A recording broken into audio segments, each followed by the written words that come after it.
كم رب موجود في سفر المزامير 110 يا قمص زكريا بطرس؟ لا تقل الثلاثة واحد. ايه اوعى تقول ثلاثة حضارات. وأدعوه إلى المناظرة العلنية. معنا على الخط دلوقتي أخونا زين. أخونا زين أخ مسلم وبنحبك وبنرحب بيك. نقول لك اتفضل، أسمعنا صوتك. اتفضل. ألو، صوتي واضح؟ أيوة صوتك واضح، مرحب بيك. لدي مداخلة بما أن الحلقة عن الرد على الملحدين، فإنني أتساءل من هنا يا قمص زكريا بطرس، أتريد أن تقنع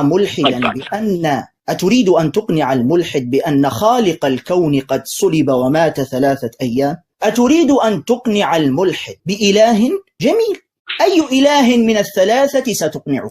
الآب أم الابن أم الروح القدس؟ بالمناسبة قبل أن أتم، فإني أدعوك إلى مناظرة علانية، وأنا اسمي زين خير الله ومعروف على وسائل التواصل الاجتماعي. أدعوك إلى مناظرة على البث المباشر في أي مكان تريد، وإنني على استعداد من الآن بفضل من الله عز وجل. فهل تقبل أمام الجميع وتقول أنا أقبل مناظرة زين خير الله؟ لا تغلق الخط علي، فإن الحوار سيستمر. أرجو أنك لا تغلق الخط. أريد أن أتم مداخلتي. تفضل. طيب، بما أن تكلمنا عن المناظرة ومنتظر ردك، أريد مناظرة على البث المباشر، والآن يسمعونك الآلاف بالمناسبة يا قمص زكريا بطرس، وكثير من النصارى يقولون ردوا على أبونا زكريا بطرس. ها أنا أتصل بالقمص زكريا بطرس وأدعوه إلى المناظرة العلنية، وإنني على يقين لن تقبل. وأرجو أن تخيب ظني وتقول أمام الجميع أقبل مناظرة زين خير الله على البث المباشر. تمام؟ طيب، فنعود للموضوع. هل أنت ستقنع الملحد بإله جميل؟ أي إله من الثلاثة ستقنعهم؟ فإن سفر المزامير في كتابك يقول، سفر المزامير 110، قال الرب لربي. كم رب هنا؟ كم رب موجود في سفر المزامير 110 يا قمص زكريا بطرس؟ النص يقول قال الرب لربي اجلس عن يميني حتى أضع أعداءك موطئا لقدميك. كم رب؟ قانون الإيمان عندك يقول إله من إله. كم إله؟ كل عاقل سيقول إلهان، لأن إذا قلت شمعة من شمعة شمعتان، إنسان من إنسان إنسانان، رجل من رجل رجلان، امرأة من امرأة امرأتان. فلا تقصف العقول وتقول أن إلها، إن قانون الإيمان عندك إله من إله ليس معناها إلهين. فإذا هكذا أنت لا تخاطب العاقلين، إنما تخاطب المجانين، ولن يصدقوك مع ذلك. فبالتالي هل ستقنعهم بالآب ولا بالابن ولا بالروح القدس؟ ولا حتقولهم الثلاثة؟ ما تقولش الثلاثة واحد يا قمص زكريا، فإن هذه الأضحوكة لم تعد تنطلي على العقول. أي الثلاثة واحد إذا كان الآب غير الابن غير الروح القدس؟ الآب هو المنبع والأساس، والابن هو المصلوب والمتجسد، والروح القدس هو الذي على شكل حمامة. الآب ليس مولودا ولا منبثقا، والابن عندك مولود، والروح القدس منبثق، يعني واحد والد، واحد مولود، وواحد منبثق. كم إله هؤلاء عند جميع العقلاء؟ أتريد أن تقنعهم بنشيد الإنشاد يا قمص زكريا بطرس؟ أتريد أن تقول لهم ما النص الذي يقول في كتابك ما أجمل رجليك بالنعلين يا بنت الكريم، دوائر فخذيك مثل الحلي؟ أتريد أن تقنع ملحدا أن هذا كلام وحي؟ هذا كلام الإله؟ تفضل رد يا قمص زكريا، وأرجو أن لا يغلق الخط، فإنني أريد أن أستمر في الحوار. أشكرك يا زين خير، وإحنا بنرحب بيك جدا وبكل سعة وبكل محبة وبكل رحابة صدر. مرحب بيك. أنت اتكلمت دلوقتي عن 7 حاجات، وطبعا في جديد وبنرحب بيه برضه باستمرار. القناة مفتوحة لأحبائنا المسلمين والملحدين على الرحب والسعة. أجاوبك ومش بنقفل عليك الخط ومش بنصادر كلامك إطلاقا. كل دي حاجات بتتقال علينا للتشويه بس، فأنا أرجو أنك أنت تعرف الحقيقة بنفسك. نمرة 1، أنت قلت كده، قلت أنت عايز تقنع الناس العاقلين بأن الخالق يتصلب ويموت 3 أيام ويقوم من الأموات، اللي هي العقيدة بتاعتنا بتاعت الفداء. يعني ده اعتراضك الأول. إيه بقى حكاية الله يتصلب يموت يندفن 3 أيام ويقوم؟ طبعا حبيبي أنت راجل عاقل وفاهم إن الله روح، الله روح، والروح لا يموت. وليس هو بمادة ليصلب، وليس هو مادي ليقبر 3 أيام اطلاقا. الله، امال بقى بتؤمنوا ازاي بقى ان ربنا فداكم؟ حلو. انا بسأل نيابة عنك عشان مش هنقدر نعمل العملية سجالا يعني، لكن انا برد غيبتك يعني. نحن نؤمن ان الله من اجل خطة الفداء، خطة الفداء، الله ليتمم خطة فداء الانسان، فارتضى في قدرته وهو القادر على كل شيء. قادر، وانت تؤمن ان الله قادر على كل شيء. اتخذ جسدا بشريا كاملا زي اجسادنا دي، ومولود من امرأة، خد منها الجسد ده وحل فيه. هذا الجسد خالي من الخطية ليكون فادي، لئلا يموت بخطية نفسه، لكن ليكون فادي لازم يكون خالي من الخطية. طب هو الله لما يبقى موجود في جسد المسيح والمسيح بيصلب ويموت، ده ما يأثرش عليه ابدا. عارف ازاي؟ اقول لك تشبيه. طب وهي عملية الصلب دي تستلزم كل الحاجات دي. طب وليه الفداء اصلا من اساسه؟ ودي مواضيع احنا اتكلمنا فيها كتير قوي، ولو كنت متابع حلقاتنا كنت تقدر تشوفها. قال: نحن لا نقول ان الله مات على الصليب، لكن الله اتخذ جسدا فمات به على الصليب. برضو تكذب، لأنكم أنتم تقولون في الكنيسة ترنيمة: آمين آمين آمين بموتك يا رب نبشر. ثم قولك أن الجسد وحده يموت على الصليب، أنت نسفت عقيدة الفداء كلها. لأن أنت عندك كنصراني عقيدة الفداء الخطيئة الأصلية غير محدودة، فيلزم من مغفرتها موت شخص غير محدود. من هو غير المحدود عندك؟ الله الإله. لو كان الأمر مجرد موت جسد على الصليب ما كان آدم يموت. بسيط جدا الأمر، كان آدم ممكن هو اللي يموت. ليش أنتم ترفضوا أن آدم هو الذي يموت؟ لا، تقولون لابد الإله أن يموت، لأن آدم مجرد جسد. إذن الذي مات على الصليب ليس مجرد جسد. لذلك النص في كتابكم في سفر أعمال الرسل يقول: كنيسة الله التي اقتناها بدمه. الضمير عائد على كلمة الله، مش عائد على مجرد جسد. النص في رسالة بطرس يقول: صلبتم رب المجد. اللي صلب هو الرب، مش مجرد جسد. تضحكوش على الناس. البابا شنودة يقول: إذا الجسد وحده الذي مات فباطل عقيدة الفداء كلها، لأن الخطيئة غير محدودة، فلا بد الذي يموت غير محدود، مش مجرد جسد. الجسد محدود، جسد المسيح محدود. ولذلك يرد عليك يا زكريا بطرس الأنبا أو القديس، وصار بعد ما مات عندكم، اللي هو القديس مار إسحاق السرياني في كتاب حتمية التجسد والتثليث، يقول بالحرف: فافتخار الكنيسة أن الله مات على الصليب. هذا قديس عند النصارى اسمه مار إسحاق السرياني، يقول بالحرف: فافتخار الكنيسة أن الله مات على الصليب. وتقول لي أنت تخجل من المسلمين أن تعترف بذلك، تخجل. تقول أن الله قادر على كل شيء، إذن هو قادر على التجسد. أنا ما أدري حكايتكم الله قادر على كل شيء ما تعرفوش إلا في التجسد فقط. طيب خلاص، الله قادر على كل شيء، إذن هو قادر على التجسد. سؤال: لماذا تجسد الإله عندك؟ لمغفرة خطيئة آدم التي أخطأ فيها وأكل من التفاحة وتوارثت البشرية هذه الخطيئة، فنزل الإله وتجسد في شكل إنسان ليموت على الصليب ويغفر هذه الخطيئة. كويس. أما كان قادرا أن يغفرها دون هذا العناء؟ أما كان قادرا الإله عندك أن يقول: غفرت لك يا آدم وقضي الأمر؟ لا، هنا ما فيش الله قادر على كل شيء. هنا خلاص، أنا أنساها، أنا أحذفها. التجسد لا يتعلق بقدرة الله عز وجل. احنا ما نقول هنا أن الله سبحانه وتعالى قادر على التجسد أو غير قادر. أصلا السؤال خطأ، لأن الأمر الذي لا يليق بالله عز وجل لا نسأل سؤال قادر ولا ما هو قادر. يعني على سبيل المثال، هل الله قادر أن ينام؟ غلط السؤال، لأنه لا يليق بجلال الله عز وجل أن ينام، ملوش علاقة بالقدرة. هذا شيء لا يليق بجلال الله. هل نقول هل الإله قادر أن يكون مجنونا؟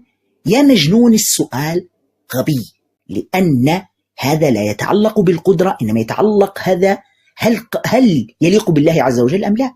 الآن لما أسأل نصراني وأقول له: هل أنت قادر أن تخرج عريانا أمام الناس؟ سيجيب ويقول: هذا ما يتعلق بالقدرة، لكن هذا لا يليق بأدبي واحترامي أن أخرج عريانا أمام الناس. إذن المسألة ما لهاش علاقة بالقدرة، لها علاقة هل هذا يليق أم لا. أنتم عندكم الإله أيها النصارى لما قلتم تجسد في شكل إنسان، النتيجة ماذا؟ تقولون ضرب وكان يتبول وكان يتبرز وكان يأكل ويشرب ويرضع من أمه وتكون في رحم أمه ونزل من فرج أمه ويبكي وبيعيط وولد في مزود يعني زريبة وهربت به أمه إلى مصر، ثم بعد ذلك كبر وصار عمره 33 سنة وأول 8 أيام في حياته كان اسمه كتوموتو كما يقول القسيس، بعدين صلب، بعدين مات، بعدين انضرب، بعدين انهان، بعدين بصق على وجهه.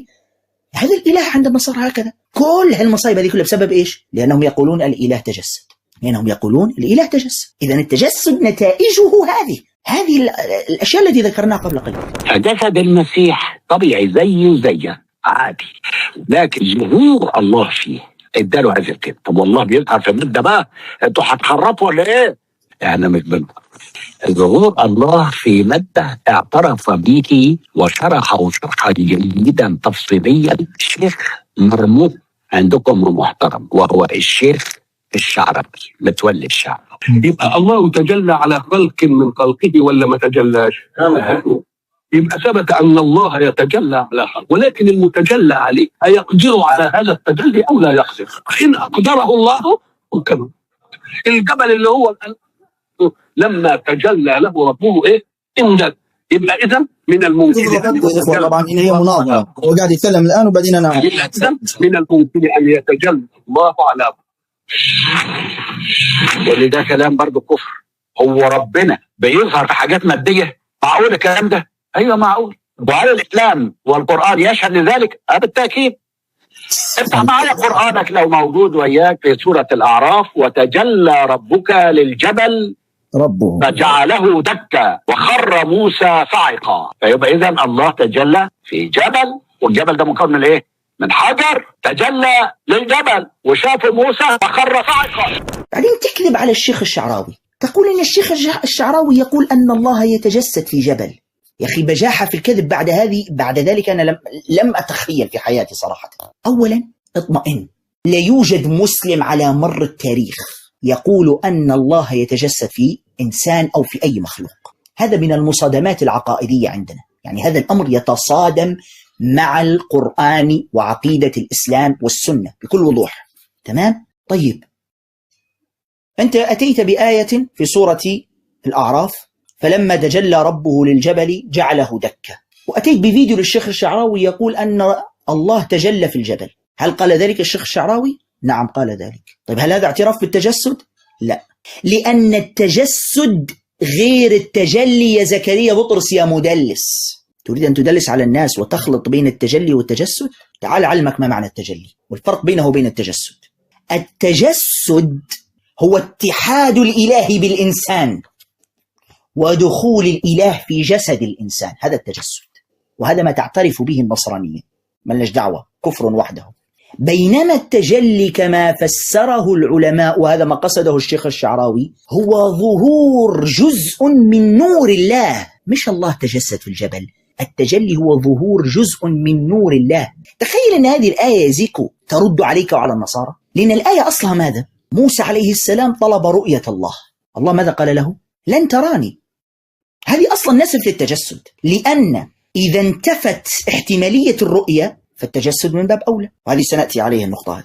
إذا سيدنا موسى يا إخوة طلب من الله، قال يريد أن يراه، فماذا رد الله سبحانه وتعالى؟ قال إنك لن تراني ولكن انظر إلى الجبل فإن استقر مكانه فسوف تراني. تمام؟ طيب سيدنا موسى ماذا فعل؟ نظر إلى الجبل فتجلى ربه للجبل فجعله دكا. تجلى يعني ظهر جزء من نور الله. النتيجة ماذا كانت؟ حين ظهر جزء من نور الله عز وجل، النتيجة ماذا كانت؟ أول شيء موسى خر صاعقة والجبل صار دكا، يعني صار ترابا. الله أكبر. هذه الآية تنفي التجسد يا رجل. الآية ترد عليك، يعني الآية تقول لك إذا كان ظهور جزء من نور الله جعل الجبل العظيم هذا يصبح ترابا، وموسى عليه السلام خر صاعقة. هذا كله بس ظهور جزء من نور الله، فكيف بتجسد؟ يعني أن جسد الإنسان لا يحتمل رؤية جزء من نور الله، فكيف يحتمل اتحاد وتجسد؟ وهذا ما قاله الشيخ الشعراوي، وهذا ما قالته الآية. ثم تعال أعطيك مفاجأة. قصة طلب موسى عليه السلام رؤية الله مذكورة في القرآن ومذكورة في كتاب النصارى، نحن ذكرناها الآن في القرآن. مذكورة في كتاب النصارى في سفر الخروج. موسى طلب من الله أن يراه، تمام؟ حسب كتاب النصارى ماذا رد الله عليه؟ قال لا أحد يراني ويعيش. كويس، يعني رؤية الله معناها الموت، فيش حد يرى الله ويعيش. هذا تعبير من؟ تعبير كتاب النصارى. ممتاز ممتاز. إذا كانت الرؤية، يعني الآن لما كتاب النصارى يقول أن الله لا أحد يرى الله ويعيش، إذا هنا الرؤية ممكنة ولا مستحيلة؟ مستحيلة. تمام؟ إذا كانت الرؤية مستحيلة فمن باب أولى أن يكون التجسد مستحيلا. يعني أنا لما أقول لك الآن لن تستطيع أن تنظر إلى الشمس لمدة 5 دقائق، ربما تصاب بالعمى، إذا أنا هنا نفيت قدرتك على رؤية الشمس، صح؟ فهل يأتي عقل ويقول الشمس اتحدت بالإنسان؟ إذا كان الرؤية مستحيلة فكيف بالاتحاد؟ كتابك يقول رؤية الله مستحيلة، كيف تقول الله اتحد في جسد يسوع المسيح الإنسان؟ يعني الآية في القرآن الكريم وفي نص في كتابك ينفي أصلا. فاستحالة الرؤية إذا من باب أولى استحالة التجسد. تمام؟ هذا بالنسبة لكذبك على الشيخ الشعراوي. أنت عارف في القرآن حديث عن إبراهيم لما قدم إسحاق، بلاش إسحاق عشان خاطر ما ذكرش ماشي تقول إسماعيل، لا ما ذكرش أسماء بقى، هو ابن إسحاق وخلاص، ابن إبراهيم قدمه. ولما وتله للجبين ربنا قال له انظر، والآية الكتابية القرآنية تقول وفديناه بذبح عظيم. وفديناه بذبح عظيم، دي آية قرآنية حضرتك طبعا 1,000,000% عارفها. أسألك سؤال بس صغير في السكة، لقب عظيم، الاسم عظيم دي هي مش من أسماء الله العظمى أو الحسنى العظيمة والحسنة، من أسماء الله الحسنى 99. العظيم لله جل جلاله العظمة. ينفع تسمي الخروف عظيم ولا ده رمز لحاجة مهمة؟ احنا بنؤمن ان الفداء في العهد القديم بتاع ابن ابراهيم والفصح اللي بيتعمل والذبائح كلها رمز للفداء بتاع المسيح. لما انا قلته الاله عندك مات على الصليب، اتى بقصة سيدنا ابراهيم انه كان يريد ان يذبح، اختبره الله عز وجل بذبح ابنه، لكن بعد ذلك الله عز وجل فداه بذبح عظيم، يعني فداه بكبش. طيب ايش دخل هذا في قصة ان الاله مات على الصليب عندك؟ لان الاله خروف عندك في سفر رؤيا يوحنا، حيث يقول هؤلاء يحاربون الخروف والخروف يغلبهم لأنه رب الأرباب وملك الملوك. فعشان الإله عندك خروف تريد أن تقارنه بالكبش الذي فدى الله عز وجل به إسماعيل؟ كويس، خلاص هو بيحكي عن الكبش اللي هو معبوده، كويس. هو يريد هكذا، يريد، ما فيش حل، ما فيش غير ذلك، يريد ربط هذا الموضوع. قال إن الآية تقول وفديناه بذبح عظيم، قال عظيم اسم من أسماء الله، إذن الذي فدى به إسماعيل الله مش خروف، هو هكذا يريد أن يقول. ليش؟ لأن الآية تقول وفديناه بذبح عظيم، وعظيم اسم من أسماء الله. شايفين الذكاء والاستدلال؟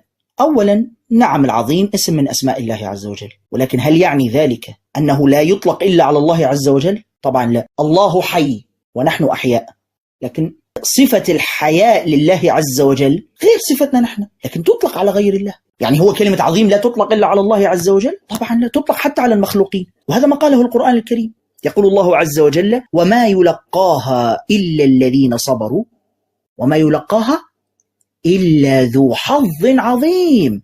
وصف الحظ بالعظيم، وصف الإنسان بعض الناس أنهم عندهم حظ عظيم. هل الحظ خلاص صار إلها هكذا؟ ما بك يا زيكو، أصحى يا زيكو. إنما معناها أن هذا الكبش عظيم، هذا الكبش ما فيش مشكلة عادي، وتعني أنه كبير عادي جدا في اللغة هكذا. لكن صفة العظمة لله تبارك وتعالى، صفة العظمة لله تبارك وتعالى ليس كمثله شيء، فالله عز وجل ليس كمثله شيء، لا في صفاته ولا في أسمائه ولا في ذاته سبحانه وتعالى. لكن مش معنى ذلك أن العظيم لا تطلق إلا على الله وحده، لا، تطلق حتى على المخلوقين لكن مع اختلاف المعنى. والقرآن يشهد أن المسيح، والأحاديث تشهد أن المسيح طاهر من كل خطية، والحديث يقول جاء ما من مولود امرأة إلا وينخص الشيطان إلا المسيح عيسى بن مريم وأمه، فجاء لينخص فنخس في الحجاب مش فيها. تقول المسيح في الحديث لم ينخسه الشيطان، إذن هو مطهر من الخطايا. برضو مدلس يا زكريا بطرس كعادتك. لماذا؟ لأن الحديث يقول أن الشيطان لم ينخس المسيح وأمه. هل أنت تقول أن مريم بلا خطيئة؟ الحديث يذكر المسيح عليه السلام وأمه. وعدم نخس الشيطان لهم عند ولادة المسيح لا يعني أنه بلا خطيئة مطلقة، لا يعني ذلك، بل هو مجرد استجابة لدعاء أم مريم من الله عز وجل، لأن أم مريم دعت الله عز وجل إني أعيذها بك وذريتها من الشيطان، فاستجاب الله لدعائها. فالمسيح وذريته، طبعا ما عندوش ذرية، لو كانت عنده ذرية ما كانش كذلك ينخصم الشيطان. هذا إكرام من الله عز وجل. وين المشكلة بالضبط؟ عدم مس الشيطان له عند ولادته لا يعني أنه ليس بلا خطيئة، لا يعني أنه بلا خطيئة. وبرضه الحديث يقول مريم لم يمسها الشيطان، هل هي بلا خطيئة؟ لا طبعا، إنما هذه كرامة من الله عز وجل واستجابة من الله لدعاء أم مريم. بعدين المسيح في كتابك من قال إنه ليس بلا خطيئة؟ من قال إنه بلا خطيئة؟ يعني هو مكملها 24 ساعة شتائم في كتابك وتقول لي بلا خطيئة؟ يعني ما فيش نوع شتيمة إلا وشتمها المسيح عندك في كتابك وتقول لي بلا خطيئة؟ وصف المرأة الكنعانية المسكينة التي كانت ابنتها مجنونة قال لها ليس حسنا أن يؤخذ خبز البنين ويطرح للكلاب. والقديس أغسطينوس في كتابك أو في تفسير القمص تدرس يعقوب ملطي يقول أن المسيح قال عنها كلبة. هذه مش خطيئة؟ إذا كنت تعتبرها مش خطيئة إذا ارضى على نفسك أن تكون كلبا، ما دام كلمة كلب مش خطيئة. لما المسيح كان يقول لا تعطوا القدس للكلاب ولا تطرحوا الدرر أمام الخنازير، كان يصف مجموعة من الناس بالكلاب والخنازير، هذه مش خطيئة؟ لما المسيح في كتابك في إنجيل يوحنا قال عن المرأة الزانية من كان منكم بلا خطيئة فليرجمها بالحجارة أولا، يعني هو قرر قاعدة اللي بلا خطيئة يرجمها. طيب مش مفروض هو بلا خطيئة ليش ما رجمها؟ طيب أنتم عندكم التعميد، في طقس عندكم اسمه التعميد. لو سألت النصراني لماذا تعمد أنت؟ لماذا أول ما يولد النصراني يعمد أو واحد يدخل للنصرانية يعمد؟ ليش التعميد هذا؟ يقول لك للتطهير من الخطية. برافو عليك، يسوع المسيح عمده يوحنا المعمدان، عمده في نهر الأردن، إذن هو بخطية، إذن هو بخطية. إضافة ما فيش نص صريح في كتابك يقول المسيح بلا خطية، ما فيش نص هكذا ينفي عنه مطلقا الخطايا. وكان يقول أيها الأغبياء، وكان يقول أيها الحمقى. طيب يعني لما المسيح يقول أيها الحمقى هذه خطية ولا مش خطية؟ خطيئة. الدليل أن المسيح نفسه في إنجيل متى قال من قال لأخيه يا أحمق يكون مستوجب نار جهنم. معناتها كلمة حمقى أو أحمق خطيئة. طيب هو قالها في إنجيل لوقا 11:40 قال أيها الحمقى، إذن هو بخطيئة. قلت أنه إله من الثلاثة اللي بتقنع به الناس، واستشهدت بسفر المزامير قال الرب لربي. وأيضا استشهدت حاجة من قانون الإيمان إله من إله. أرد حضرتك حتة الآب والابن دي حتة عاملة قلو في دماغ الناس. ليه؟ لسبب بسيط جدا، إنهم بياخدوا الكلام بالمعنى الحرفي نفس الاستواء. وأنت عارف اللغة يعني التعبيرات يا إما أن تكون حرفية يا إما أن تكون بلاغية. الحرفية يعني يسموه كده عندكم كلام لازم معناه. لو قلت الأستاذ زين رجل، طيب كلام حرفي لازم معناه، يعني ما هوش لا سمح الله أنثى مثلا، لكن هذا رجل. لكن لو قلت أنه زين ممكن تشتمني لو خدتها بالمعنى الحرفي، بس اللغة ما بتقولش كده، بتقول إن ده تشبيه. لما تقول زين أسد أو مثل الأسد ما فيهاش عيب ولا فيهاش أي حاجة.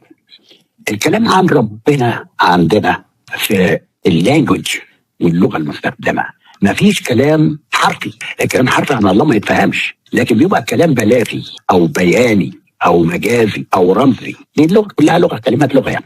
فلما نقول قال الرب لربي، أولا كلمة رب من معاملتك الشخصية ولازم تفهمها كويس حبيبي، أن رب غير إله.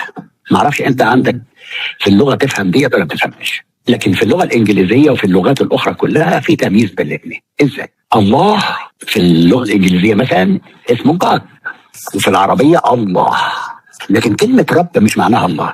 وإزاي بقى؟ هي بالراحة يعني. الله في اللغة الإنجليزية اسمها لورد، رب في الإنجليزية لورد. احنا مالنا مال الإنجليزية، احنا بنتكلم عربي. نستطيع أن نقول على الزوج في البيت والأب ما نقولوش عنه إله البيت كفر، إله البيت كفر. لكن لما نقول إنه رب البيت، يعني إيه رب البيت ده بقى؟ إله برضه؟ لا مش لا. رب البيت يعني السيد. إذا الله من ألقابه هو سيد العالم. سيد الله رب، الله سيد يسود على العالم كله. ومن هنا الله سيد العالم بيتكلم إلى المسيح الذي أصبح ممثلا لله، بيمثله على الأرض أن تضرب هذا حلول الله في الواحد له وقت. ممكن يكون لا تكلم إلى المسيح السيد الذي يسود بالاسم الله. يعني أنا سألته سؤالا واضح. سفر المزامير في كتابك يقول في سفر المزامير 110 قال الرب لربي اجلس عن يميني حتى أضع أعدائك موطئا لقدميك. صار يقول هذه تشبيهات، وزي ما نشبه زين بالأسد لا يعني إن أسد وزين دخل التشبيهات في كل هذا. وين التشبيه في النص؟ النص يقول قال الرب لربي. كان سؤالي واضح ومباشر، كم رب هنا؟ كم رب هنا؟ طبعا هو لمح تلميحا إن كلمة رب عادي ممكن تطلق على رب البيت وكذا، متفق معك صح؟ لكن أتحداك يا زكريا بطرس أن تقول إن كلمة رب الثانية لا تعني الإله الحقيقي، لأنك حتخلي الكنيسة القبطية الأرثوذكسية تعلقك من رجليك، لأن باتفاق المراجع الكنسية القبطية أن الرب الثانية معناها الإله الحقيقي، ويستدلون بأن المسيح إله معنا. يعني إله كلم إله، لدرجة أن بعض التفاسير النصرانية تعرفوا ماذا تقول يا إخوة؟ في نص قال الرب لربي قال الله لله، هكذا الحرف والله في المراجع النصرانية، يعني الله والله اثنين الله في مراجعهم هكذا يقولون. وبعدين قال إن كلمة الرب غير إله، هي سواء كلمة إله أو كلمة رب في اللغة قد تطلق على الإله الخالق سبحانه وتعالى، وقد تطلق على غير ذلك، على غير الإله الخالق سبحانه وتعالى. تصور إن عندك في كتابك الشيطان إله، عندك في كتابك الشيطان إله في سفر في رسالة بولس إله الكورنثوس، إله هذا العالم قد أعمى أذهان غير المؤمنين. التفاسير النصرانية تقول إن الإله المقصود هنا الشيطان. يعني الشيطان في كتابك أطلقت عليه كلمة إله، ويسوع المسيح اللي بتعبده ما أطلقش عليه كلمة إله. مسخرة والله مسخرة. لكن عندك لسه الموضوع بتاع إله من إله، وضربت بعض الأمثلة منطقية ما بنقولش فيها حاجة، مش كاملة. يعني ليه بقى؟ أنت قلت مثلا شمعة من شمعة، طب ما هم اثنين، وقلت حاجات كتير كذا من كذا يبقوا اثنين. بس نسيت إنك أنت تقول اللي احنا ذاكرينه في قانون الإيمان، ذاكرين إله حق من العقل، وقبلها كان يقول إيه؟ نور من نور، نورين بقى. نور من نور أو نور من نار، لأن النور هو شعاع، بس لما بيبقى نار بيبقى بطيء الحركة، مفيش نار في مصر. لكن لما بيبقى سريع الحركة بيبقى شعاع، يبقى شعاع نور من هذا النور الكتلة أو النار. بس لما يعني يمكن احنا نتبادل الكلام ونقول الحجج، يعني فكده بنقول حجج. احنا داخلين في قانون الإيمان نور من نور، هي نور من نار. وانت عندك في القرآن الله نور السماوات والأرض، بس مش نور النور. نوره كمشكاة فيها مصباح، والمصباح في زجاجة، والزجاجة تضيء كأنها كوكب دري. يعني نور الله لما كان في الزجاجة ما حددش نور الله، بالعكس لأنه في بهاء كبير قوي كده على حضرته، بقى نور كأنه كوكب دري. فوجود الله في المسيح نور، بس جسد المسيح شفاف بلا خطية، فبيبعث النور للعالم كله، وعشان كده أنا هو نور العالم. لم يرد كذلك على قانون الإيمان عنده حين يقول إله من إله، كان السؤال مباشر، واعترف هو أن الأمثلة التي ضربتها من أمثلة منطقية. قلت له لما قانون الإيمان عندك يقول إله من إله، كم إله؟ لما أقول رجل من رجل، رجلان، امرأة من امرأة، امرأتان، شمعة من شمعة، شمعتان، إنسان من إنسان، إنسانان، طبيعي. طيب النص يقول عندك إله من إله، كم؟ اثنين. بعدين خلط الموضوع ببعض، قال بس في برضو يقول نور من نور، زي ما نقول نور من نار. ماذا يقول هذا بالله يا إخواننا؟ ماذا يقول هذا؟ خش في 90 في عمره، بدأ يخرف رسمي، هو يخرف من زمان فما بالك خش في 90 في عمره. اشتخل قال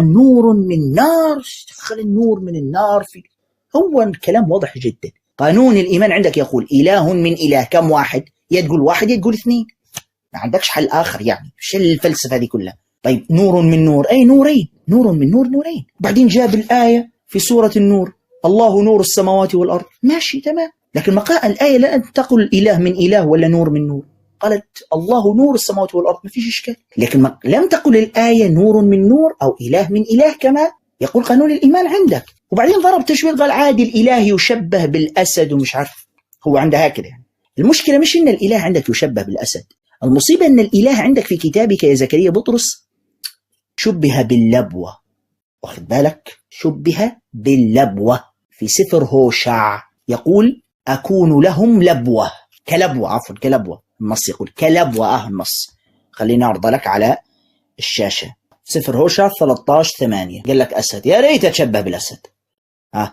أصدمهم كدبة، مشبه حتى بالدبة، وأشق شغاف قلبهم وآكلهم هناك كلبوة، حياكلهم زي اللبوة. اللبوة بتاكل إيه؟ يا زيكو، اللبوة بتاكل إيه؟ تاكل عدس طبعا. إذن الإله عندك مشبه بماذا؟ مشبه باللبوة اللي بتاكل، صح؟ طيب يعني مش مشبه بأسد. أصلا فكرة تشبيه الإله أساسا هيك فكرة كفرية، حتى مفروض يعني المشكلة كتاب النصارى متناقض في هذه النقطة. كتاب النصارى في سفر إشعياء يقول بمن تشبهونني وبمن تسوونني، وبعدين تجده يشبهه باللبوة وبالدبة وبالدودة في سفر المزامير. سكران اللي كاتب هذا الكلام، سكران، مش مجمع. مرة يقول لك بمن تشبهونني وبمن تسوونني، وهو مشبه حديقة حيوان كاملة مشبهها بالإله في كتاب النصارى. ما فيش حيوان إلا ومشبه بالإله في النصرانية، لبوة ودبة ودودة وأسد وخروف، كله حديقة حيوان كاملة فتحها. بعدين يجيك يقول لك بمن تشبهونني وبمن تسوونني. أنا مش عارف كيف هذه بصراحة. تيجي بقى لنمرة 6، الآب والابن والروح القدس. ده بتقطع عليها خط. تصور بقى، شفت المناظرات بقى، اسلوب المناظرات بقى، ده اسلوب المناظرات. لو اسلوب حوار يقول لك انت بتقول الاب والابن والروح القدس، ممكن تفهمها لي؟ انت ايه رايك؟ حاضر. لكن بقى شوف اسلوب المناظره، الاب والابن والروح القدس، لا تقول الثلاثه واحد. ايوه بالسيف، اوعى تقول ثلاثه واحد هتعرف، اوعى تقول انت ثلاثه واحد. لا هقول الثلاثه واحد. مصطفى هذا اعلى ما في خيلك اركبوا حبيبي، وبكل سرور ومحبه يعني. وبعدين قال اني انا قلت بصوت عالي لا تقل الثلاثة واحد. طبعا لا تقل الثلاثة واحد. الآب أقنوم شخص، الابن أقنوم شخص، الروح القدس أقنوم شخص. كيف حتخليهم واحد هؤلاء؟ النسكافيه ممكن تخليه واحد، 3 أشخاص يكونوا واحد مستحيل هذه. وقال لك قالها بصوت مرتفع وحيقطع رقبتي. أقطع رقبتك ليه إن شاء الله؟ هو أنا شايفني مؤمن بكتابك عشان أقطع رقبتك؟ ما هو كتابك يقول في سفر إرميا ملعون من يمنع سيفه عن الدم. في كتاب النصارى في سفر إرميا ملعون من يمنع سيفه عن الدم، ملعون من يعمل عمل الرب رخاء. هكذا يقول في كتابك. لما أنا أكون مؤمن بهذا النص ممكن أقطع رقبتك فعلا، بس أنا مش مؤمن به. وليش أذبحك؟ قال هيذبحني. هو أنا شايفني يسوع المسيح في كتابك؟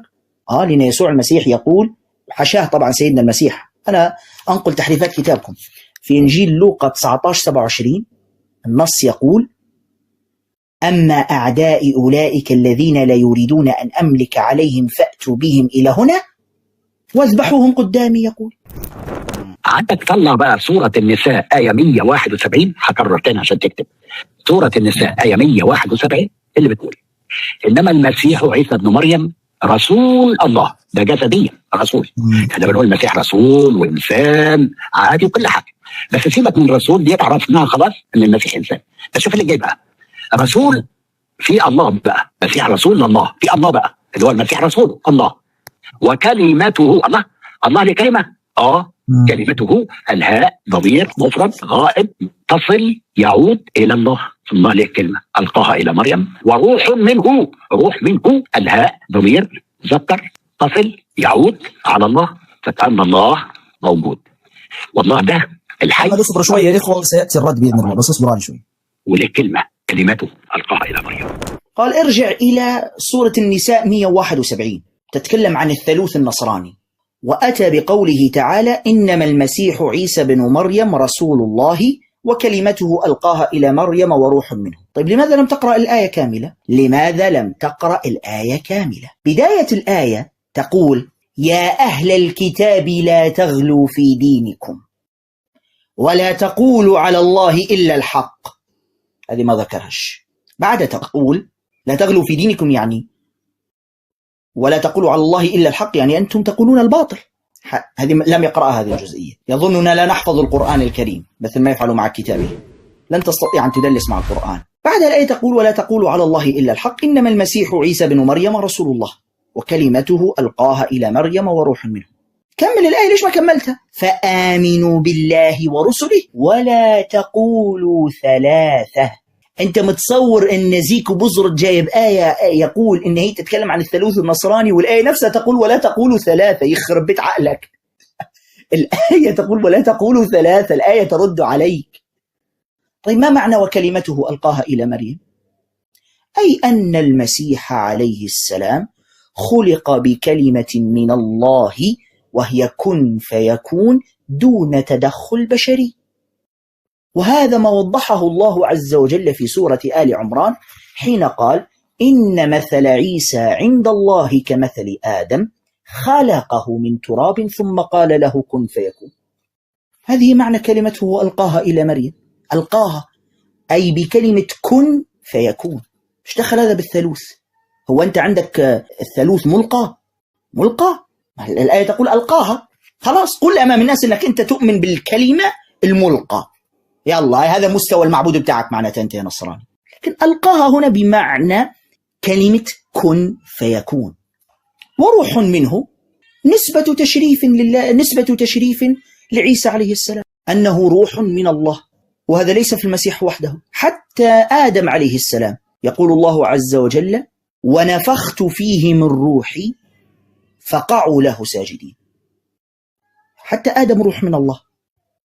نسبة تشريف كما نقول بيت الله، أرض الله، ناقة الله، نسبة تشريف. لا يعني على الحقيقة. عندك نص في كتابك يقول جبال الله، هل معنى ذلك أن هي أقنوم من الأقانيم؟ وهل معنى روح من الله معناها إله؟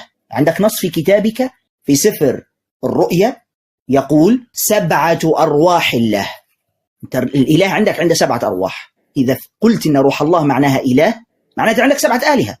وبعدين لما نسأل النصراني أيها النصراني هل عندك روح؟ سيقول عندي روح. روحك هذه من من؟ سيقول من الله. إذا أنت روح من الله؟ سيقول نعم. هل صرت إلها هكذا؟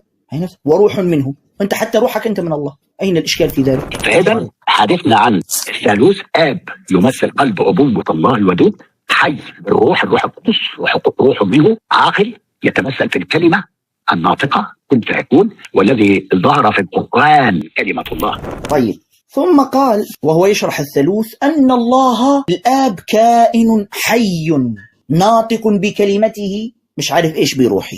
هذه المقولة بالذات ترفضها الكنيسة الأرثوذكسية التي أنت تنتمي إليها. مفروض الأنبا رفائيل يقول بالحرف أن القول بأن الآب كائن والابن كلمة وناطق بكلمته حي بروحه، هذه المقولة باطلة ولا تشرح الثالوث. باطلة ولا تشرح الثالوث. بعدين أنت عندك 3 كائنات مش كائن واحد. الآب كائن بذاته شخص أقنوم، الابن كائن بذاته شخص أقنوم، الروح القدس كائن بذاته شخص أقنوم، مش صفات هي ولا أسماء ولا تشبيهات. أنت ماسك لي كل تشبيه ماذا بالضبط؟ تشبيه ماذا؟ ايش دخل التشبيه في الموضوع؟ أنت عندك الثالوث 3 أقانيم.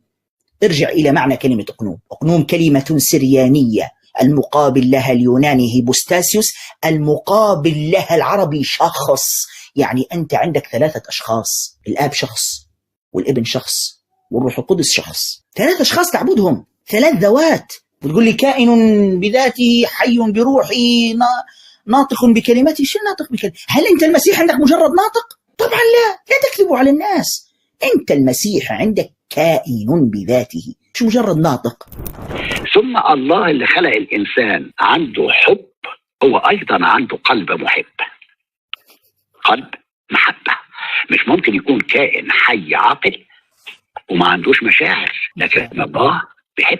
وعندكم الله ودود، صحيح ما فيش عندكم كلمة محب، لكن مكتوب عنده ودود، يعني عنده مشاعر. تقول عندكم في النصرانية يعني الله محب، أما أنتم كمسلمين ليس عندكم الله محب، عندكم ودود. لا عندنا يقوم زيكو، بس أنت ما تعرفش تقرأ القرآن.